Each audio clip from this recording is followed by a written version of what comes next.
तो हेलो दोस्तों, क्या हाल है आप सभी का। आज की इस वीडियो में हम लोग जावा की नेक्स्ट क्लास को यहाँ पर शुरू करने वाले हैं। जैसे कि फर्स्ट वीडियो में आपने देखा होगा कि इंट्रोडक्शन टू जावा के बारे में, इसके ऊपर आप लोगों को वीडियो मिल गया होगा। अगर आप लोगों ने उस वीडियो को नहीं देखा है तो यहाँ पर आई टैब पे जाकर देख सकते हो, या फिर फर्स्ट वीडियोज का जो लिंक है, जो प्लेलिस्ट है, उसको आपने पूरा डिस्क्रिप्शन में जाके उसको एक्सेस कर सकते हो। और यहाँ से आज से हम जावा को ब्रीफली समझने वाले हैं। एक्चुअली में जावा क्या होता है, उसका कंटेंट क्या होता है, कैसे इसका काम है, सब कुछ यहाँ पर थ्योरी विद प्रैक्टिकल यहाँ पर समझने वाले हैं।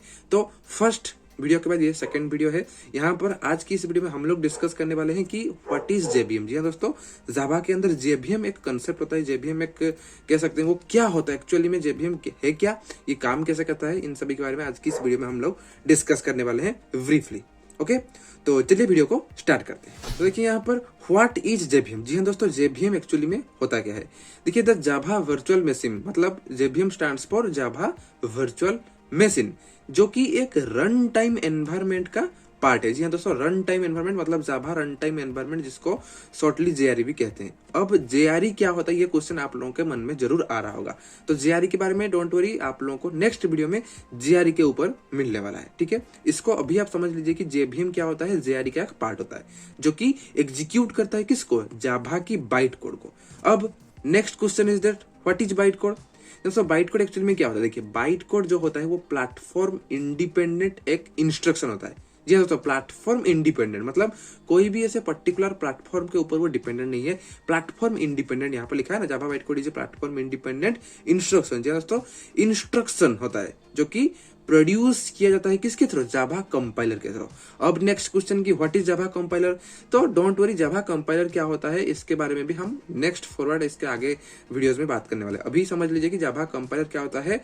जावा की एक सोर्स कोड होता है जिसको हम लिखते हैं अपने हिसाब से, और उसको जो प्रोग्रामिंग हम करते हैं ना जावा में, उसको कंपाइल करने के लिए उसको एग्जीक्यूट करता है। और उसको मतलब कंपाइल करने के लिए मतलब क्या, उसको आप लोग कह सकते हैं एग्जाम्पल के तौर पे कि उसको रीड करता है एक के बाद एक के बाद एक। तो अभी के लिए समझ लीजिए कि ये जो बाइट कोड होता है वो जावा कंपाइलर के द्वारा प्रोड्यूस होता है। उसके साथ ही साथ किस मतलब कहां से प्रोड्यूस होता है, from the source code of, यहाँ पर लिखा है कि the Java compiler from Java source code से यहाँ पर जो बाइट कोड होता है वो प्रोड्यूस होता है, जो कि एक प्लेटफॉर्म इंडिपेंडेंट है।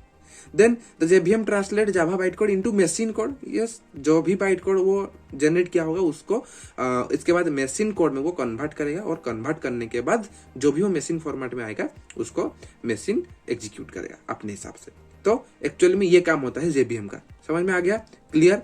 नेक्स्ट, अब देखिए next question is that the benefits क्या क्या है जावा की, जो जेबीएम होता है, जेबीएम का क्या क्या बेनिफिट्स है, इसको यूज करने का क्या क्या यहाँ पर आप लोगों को फायदा मिलने वाला है। तो देखिए बेनिफिट्स हम अगर उसके ऊपर आएंगे तो फर्स्ट बेनिफिट्स क्या है, प्लेटफॉर्म इंडिपेंडेंट। जी हाँ, तो प्लेटफॉर्म इंडिपेंडेंट मतलब कह सकते हैं कि एक तौर पे कि जावा जो है वो Java purely platform independent language है, not JVM. Java purely platform independent language है। तो जावा का जो सोर्स कोड होता है वो सोर्स कोड क्या होगा, फर्स्ट उसको बाइट कोड में कन्वर्ट किया जाएगा, देन जाके वही बाइट कोड हर एक सिस्टम में, हर एक प्लेटफॉर्म में रन हो सकता है। तो यहाँ पर प्लेटफॉर्म इंडिपेंडेंट में क्या लिखा है, Java byte code can be executed on any platform that has a JVM implementation.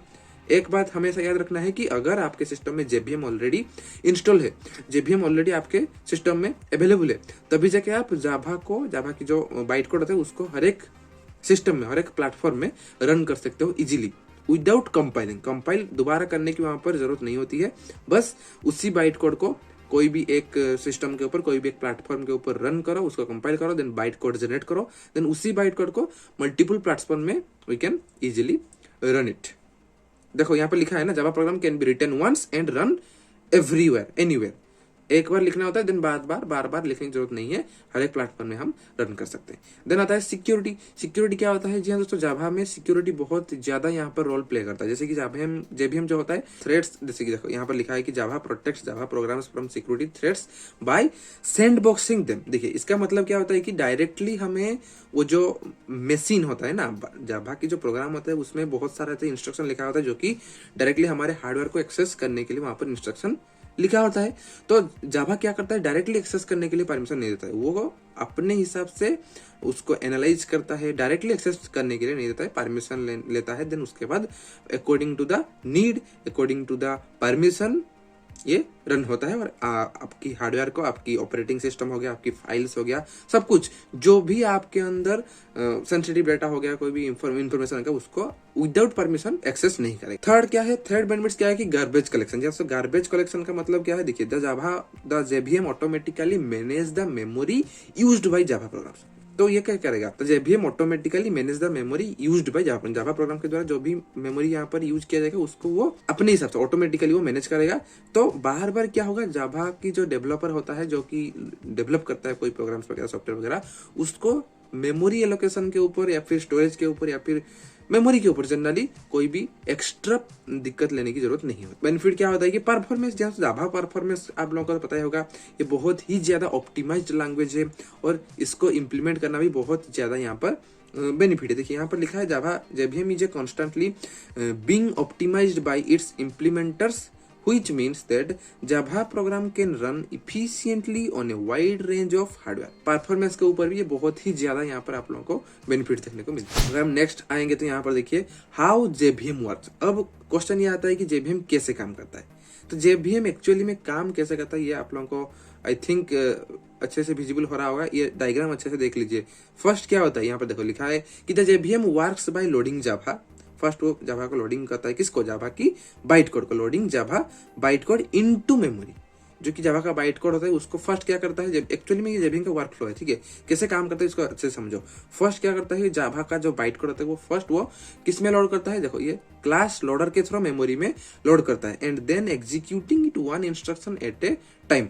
एक ही टाइम में एक ही इंस्ट्रक्शन को वो एग्जीक्यूट करेगा। जैसे कि जावा की मेमोरी यहाँ पर बहुत सारा यहाँ पर इंस्ट्रक्शन मौजूद है, बट वो at a time execution engine के through only one instruction at a time वो क्या करेगा, एग्जीक्यूट करेगा। देन उसके बाद इसका खत्म होने के बाद सेकंड वाला, थर्ड वाला, फोर्थ वाला, फिफ्थ वाला, ऐसे सिस्टमेटिकली एक के बाद काम एग्जीक्यूट करता रहेगा। देन यहाँ पर लिखा है कि the JVM also manage the memory used by the Java program including allocating and deallocating memory as needed. अपने हिसाब से एलोकेट भी करता है, डी एलोकेट भी करता है मेमोरी को अपने हिसाब से अकॉर्डिंग टू द नीड। तो जेवीएम एक्चुअली में एक बहुत ही इंपॉर्टेंट रोल प्ले करता है किसमें, जेडीके में। जो जेडीके अब आया क्वेश्चन की जेडीके क्या है, डोंट वरी, नेक्स्ट वीडियो में हम पूरी तरह से डिस्कस करने वाले हैं कि जेडीके क्या होता है। अभी के लिए आप समझ लीजिए कि जेवीएम जो होता है जेआरई का एक पार्ट होता है, देन जेआरई जो होता है वो जेडीके का पार्ट होता है। तो सिंपल लैंग्वेज है, इसका मतलब है कि जेवीएम सबसे छोटा है, उससे बड़ा जेआरई एंड उससे बड़ा जेवीएम।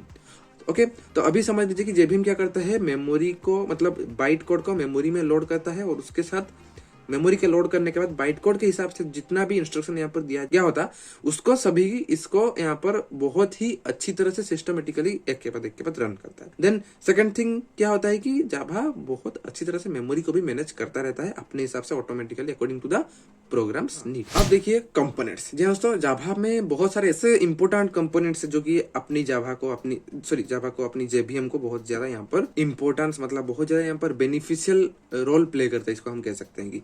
तो कंपोनेंट्स में क्या क्या आता है, फर्स्ट होता है क्लास लोडर। जी आपको आप लोग पिछले स्लाइड में यहाँ पर लिखा है, जैसे कि यहाँ पर देखिए ना, class loader JVM memory execution engine, then last में देखिए यहाँ पर क्या लास्ट में क्या है, execution engine and garbage collector. तो ये चारों कंपोनेंट्स जो है जो कि इंपोर्टेंट कंपोनेंट्स है यहाँ पर, कहाँ पर, जावा में। अब देखिए क्लास लोडर क्या होता है। The class loader is responsible for loading Java byte code into memory. बताया मैंने पिछली वीडियो में, पिछले स्लाइड में। यहाँ पर देखिए, यहाँ पर जावा क्लास लोडर जो होता है ना, क्लास लोडर कंपोनेंट जो होता है वो जावा की लैंग्वेज को लोड करने में मेमोरी में यूज होता है।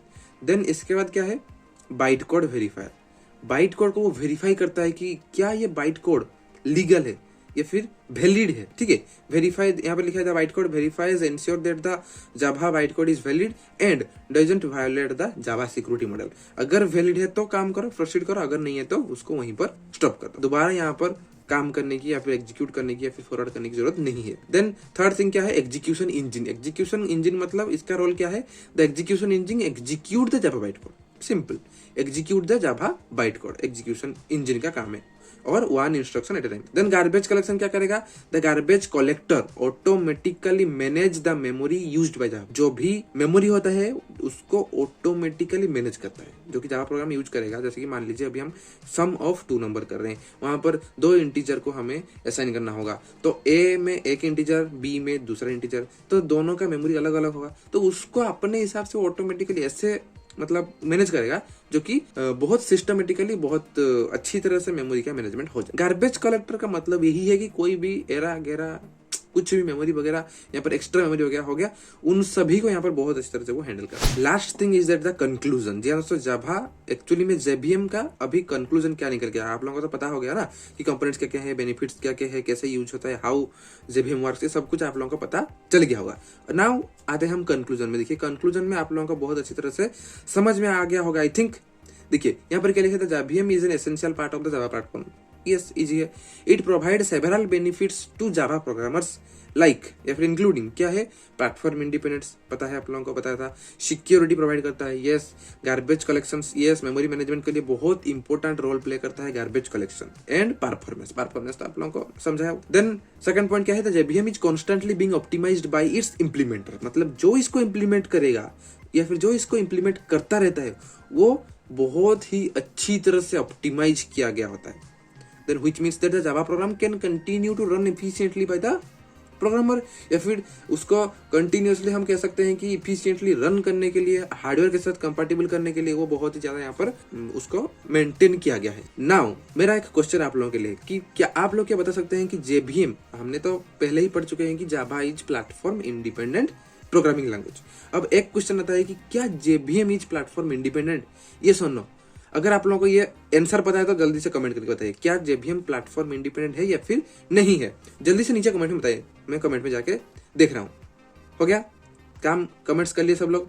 अब देखिए कि जेबीएम एक्चुअली में क्या है, प्लेटफॉर्म इंडिपेंडेंट या फिर प्लेटफॉर्म डिपेंडेंट। देखिए अगर आप लोग गेस कर रहे थे कि ये प्लेटफॉर्म इंडिपेंडेंट है तो बिल्कुल आप लोग गलत हो।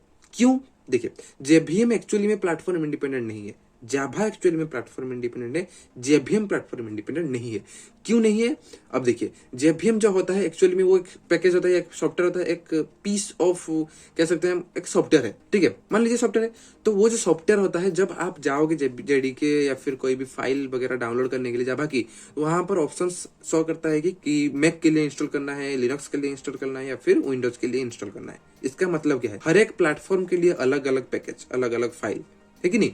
तो इसका मतलब यह है कि जावा जेबीएम जो होता है वो अकॉर्डिंग टू द प्लेटफॉर्म ऐसा डिजाइन किया गया है। बट जावा का जो लैंग्वेज है, लैंग्वेज का मतलब क्या है, हम कौन सा जावा का कौन सा पार्ट जो कि मल्टीपल लैंग्वेज में मल्टीपल प्लेटफॉर्म में यहाँ पर रन हो रहा है। देखिए जावा का जो बाइट कोड होता है वो एक्चुअली में प्लेटफॉर्म इंडिपेंडेंट हो, ठीक है। वही बाइट कोड क्या करेगा, मान लीजिए हमारी मतलब हमारे पास 3 यहाँ पर ऑपरेटिंग सिस्टम है, विंडोज, लिनक्स एंड मैक। तीनों ही ऑपरेटिंग सिस्टम में हमने जेबीएम को इंस्टॉल करके रखा है। अब अगर हम एक बाइट कोड को यहाँ पर हर एक प्लेटफॉर्म में रन करने की हम अगर चाह रहे हैं इसको रन, तो वो इजीली यहाँ पर आफ्टर कंपाइलिंग, मतलब एक ही सिस्टम में अगर कंपाइल कर देते हो और उसके बाद उसी बाइट कोड को, उसी क्लास फाइल को यहाँ पर हर एक सिस्टम में अगर रन करने के लिए आप लोगों को अगर टेस्ट करना है तो बहुत इजीली वो रन भी हो जाएगा, एग्जीक्यूट भी हो जाएगा, उसको दोबारा कंपाइल करने के लिए जरूरत नहीं है। तो इसका मतलब ये है कि जावा का जो लैंग्वेज है वो प्लेटफॉर्म इंडिपेंडेंट है, but not the package file, जैसे कि जेबीएम हो गया, जेआरडी हो गया, जेडीके का, ये कुछ भी प्लेटफॉर्म इंडिपेंडेंट नहीं है। क्लियर हो गया, ये प्लेटफॉर्म डिपेंडेंट है। नाउ आई थिंक आप लोगों को क्लियर हो गया होगा कि जावा एक्चुअली में जेबीएम जो होता है वो क्या होता है, कैसे काम करता है, क्या कुछ होता है। ओके, तो ऐसे ही हमारी चैनल में आते रहिए और ऐसे ही जावा की जो प्लेलिस्ट है इसको जरूर आप लोगों को एक्सेस कर लेना है, बुकमार्क करके सेव कर देना है, क्योंकि यहाँ पर आप लोग सब कुछ पाने वाले हो एक के बाद एक, ठीक है। तो आई थिंक आप लोगों को वीडियो पसंद आया होगा। अगर आप लोगों को वीडियो पसंद आए तो इस वीडियो को जल्दी से लाइक कर दीजिए, साथ साथ हमारे चैनल को सब्सक्राइब कर रखिएगा, क्योंकि नेक्स्ट वीडियो एक दिन के बाद रेगुलरली आप लोगों को नेक्स्ट वीडियो यहाँ पर आ रहा है। तो मिलते हैं एक और नई इंटरेस्टिंग टॉपिक, इंटरेस्टिंग वीडियो के साथ, तब तक के लिए बाय बाय।